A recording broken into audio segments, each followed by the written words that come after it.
What does it take to be a professional caster? We're here in beautiful LA, California, getting ready to coach 2 women to become professional gaming casters.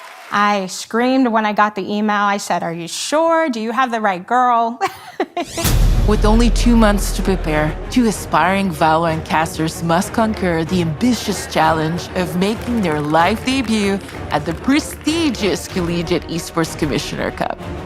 We've gathered a team of industry elites to help get them ready. It's not every day that you get to spend a weekend with people like Miss Harvey and Van Silly, people that you look up to in the industry. It could be very intimidating. I saw the email that I was working with them, like, huh?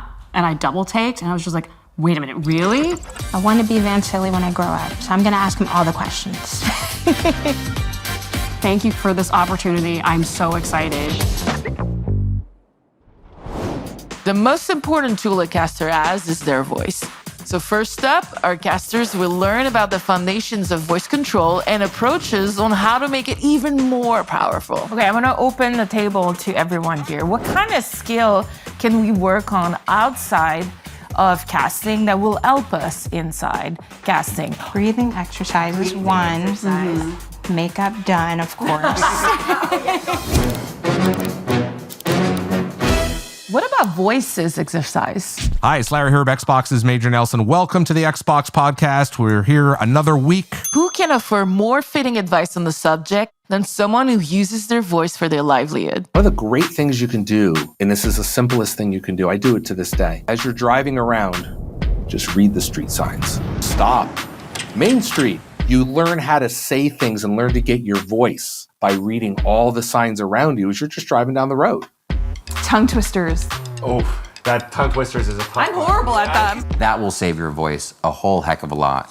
Doing manalatawaza, menaletevize, minalitovozo, munulutuvuzu, something like that. What curse is that? Exactly. Also study broadcasters in other areas. For example, I used to study news anchors and look at how they're able to transition vocally from a story that's uplifting and happy to a story that's like pretty sad and pretty bad. You have to be able to transition from whatever emotional point you are in a broadcast to that point and then bring it back up. Even if you just sit up straighter or like pretend there's a string on the top of your head and pull it up tight, then that can change actually the way that your voice comes through. It can make it stronger, sound clearer. Which is why like a lot of casters usually like stand up when they cast as well, but on a setup from home, we work with what we got. So if you're gonna sit and cast, then it's good to be on the edge, be like upright so that your voice can project better as well. Verizon post-match interview with Finesse. The VCT Americas playoffs continues right after this. With the long hours often of esports, you're on set for half a day, full day. And the first time you speak sometimes is when you go live. Another trick that I've given myself is when there's the mic check, for me, we're live. I don't say 1, 2, 3, 1, 2, 3. Like I go, hello everyone, I woke up this morning and I had an egg, bacon, and it was a great breakfast. And that really helps me, get into the mindset of we're about to go live. One thing I will encourage people to do is learn improvising. One of the biggest rules of improvising, even one of the biggest rules when it comes to disagreements or conversation, is saying yes and. Yes, and is a big one. He knows. Yeah. Probably you've heard of that, but the way that can help casters specifically is that you're agreeing with everything that your partner is saying, and you're building off of that to the next thing that's happening. So we're gonna do a game. All it is passing energy. So you're gonna make eye contact, and you're gonna say zip, and then it's their turn. And then they're gonna pass it to someone else, so whoever you want. And you're gonna say zap, and then again zop. So zip, zap, zop is a warm-up exercise that every improviser knows. It exemplifies the principle of yes and, because you say yes to another person by accepting their passing of the energy to you. And that and comes when you pass that energy to someone else. I was excited. Doing in-person improv was new for me, and it was silly and goofy, and I could just kind of like relax with everyone. Great, so let's try it. So zip, Zap. zop. Oh wait. Oh, back on me. Zip, zap, Zap. zip, Zap. zop, zip.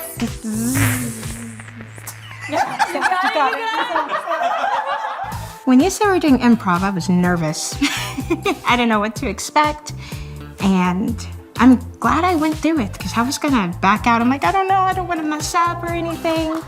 But I learned a lot just from those sessions. This also helps with decision making because with that eye contact, you kind of just have to immediately pick someone. So it really helps you practice going with your first choice and sticking to it. And a lot of improv is actually based on trust. When your partner suggests something, you're gonna go with it to the best of your ability. What are you doing? Riding a horse. What? And then you can stop brushing your hair. So Miss Ash and Camilla are doing great. They have a lot of chemistry already, and you can tell that they really like each other. They're really enjoying each other. We see our first competitor here taking multiple bags. Our first competitor is down and our second competitor is down. We've broken out into a fight, which is against the rules. Some things that were not expected, which is normal in gameplay, and we know how to play off of that. Oh, and then we have a fight. I think Miss Ash and Camilla in improv did really well. Everybody's been really great today, and they're all being really creative. So even though this is some of their first time improvising, they're really going for it, and they're being really warm and welcoming and putting a lot of energy into it. So they're just absolutely crushing it. And the listener is going to tell your partner's story to everyone as if it were their story. If I could actually relate that with casting, as a caster, when you're trying to tell the story of the players in the server, right? You put themselves in their shoes. The star now of that competition is also how you make the players shine. So putting yourself in the shoes of each other, of telling your stories, would be very similar to doing that with the competitors in the server. From before we started to now, like, how do you feel with each other? I love her. Yeah, I love Ash. I feel like it definitely helped me get closer to Miss Ash because I was able to like express what I was comfortable with, and we just got that chance to play like kids. We had the chance to get, connected on a deeper level and sharing those stories, so I'm grateful for that time.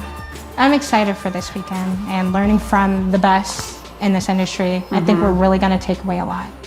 I just wanna learn. I love learning because that's how you grow as a person. With the fundamentals of voice control firmly in place, our casters are one step closer to being ready to make their live casting debut in just 2 short months. Next lesson, professionalism.